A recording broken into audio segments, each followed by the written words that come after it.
talking about trapezius training. So the trapezius muscle is also a muscle that connects to the back of the neck, the shoulders, and the back. So looking over here at my image on the right, we have the back view of the trapezius here. We have the upper trap. We also have more of the middle trap through here. And then we have the lower trap. So there's 3 portions to the trapezius muscle. To get that big trap look where you get the traps, that's going to be more of this portion through here. The lower trapezius can be helpful in helping to stabilize the scapula and to maintain a proper posture. Now, if we remove the trapezius, we would see we got the rhomboids under here along with some of the posterior scapular musculature. And then under, you can see some of the back neck muscles through here. So this is our trapezius muscle here. When it comes to training the different portions of the trapezius, we have a variety of exercises to target the trapezius. And number 1 is shrugs. The important thing with shrugs is to be aware of what the action of the trapezius does. Because if you're just simply thinking that up and down is the action of the trapezius, then we're missing a large portion of what the actual action of the trapezius is. Because if we look over here at this image, we have the upper portion where you have the fibers going at more of a 45-degree angle, where we have fibers going in and up. If we're only going up, then we're simply targeting just some of the upper fibers of the trapezius. We actually want to target the full portion of the trapezius, and in order to do that, we want to be targeting more adduction, where you're bringing the shoulder blades together, bringing them back and in.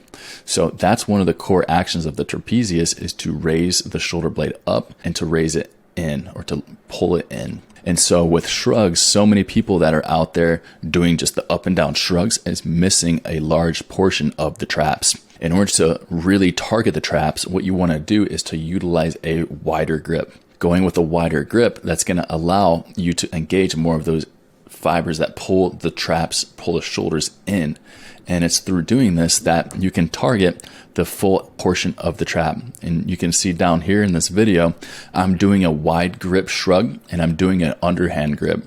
The underhand grip also helps to open up the shoulder and keep the shoulder in a good position. And you can see that with the wider grip, it may be tougher to raise up, but you're getting a full engagement of the trapezius muscle. Really important that you get a full engagement. If you want to actually grow the thing, then you want to do the right activity, the right movement to recruit as much muscle fibers as possible. Wide grip shrugs with the palms up grip, one of the best ways that you can grow the trapezius.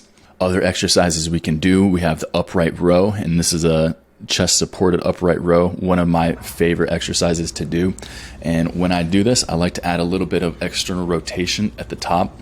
You can see this through my hands coming more up and my elbows going back. It's through adding the extra external rotation that helps to clear the AC joint, the shoulder joint.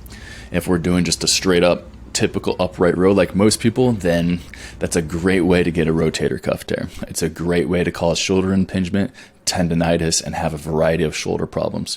So many people I just tell don't do upright rows because they can't do it right. And if they are doing it the wrong way, then it's doing more harm than good. So as a blanket statement, a lot of times I tell people to just avoid upright rows, but in reality, it's one of the best things to target your upper traps, your lower or your middle traps, and even your lower traps, the traps as a whole. And you can see that through how I'm engaging here. So as I'm bringing the shoulders back, I'm engaging the upper traps, we're getting the middle portion here, and then we're getting some engagement of the lower traps.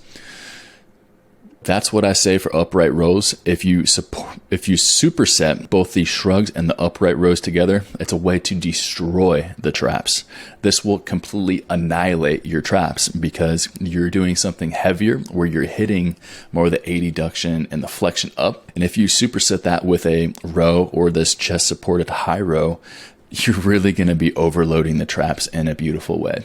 So that's a way to destroy the traps. Other exercises for the traps, we have the face pull, one of my favorite exercises. Very many variations for the face pull. One of the best exercises you could do for your posture, for your shoulders, for your traps, and a highly underutilized exercise. This is also something that targets the shoulders a lot. When we talk about the shoulders in the next lesson, just keep in mind that doing the face pull is one of the best ways to target the shoulders as well. And I'll mention that there. So lastly, the final best exercises to target your trapezius is farmer's carries. And a farmer's carry, for anyone that doesn't know, is when you're holding, whether it's a dumbbell or whether it's holding, say, a hex bar with some plates on it or whatever it may be, some buckets in your hand, walking around and holding this weight in your arms, and simply holding heavy weight in your arms and walking around is going to engage your traps. If you can do this with a hex bar, it's one of the better ways to do a farmer's carry. And the reason is because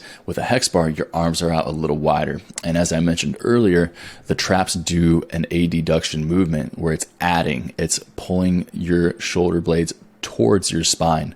And so in order to target that area, we want to have the arms wide. So whether it's farmer's carries, whether it's shrugs, or whether it's even doing your face pulls, if you can come out a little bit wider, you're going to target more of the traps. So key things to know with the traps is it's not just up, but it's also in. So being sure that you're targeting that inward movement, that inward motion, so that you can target the full aspect of the traps and actually see your traps grow. The reason that so many men don't get their traps to grow is because they're doing the wrong exercises or they're doing shitty variations of the right exercises.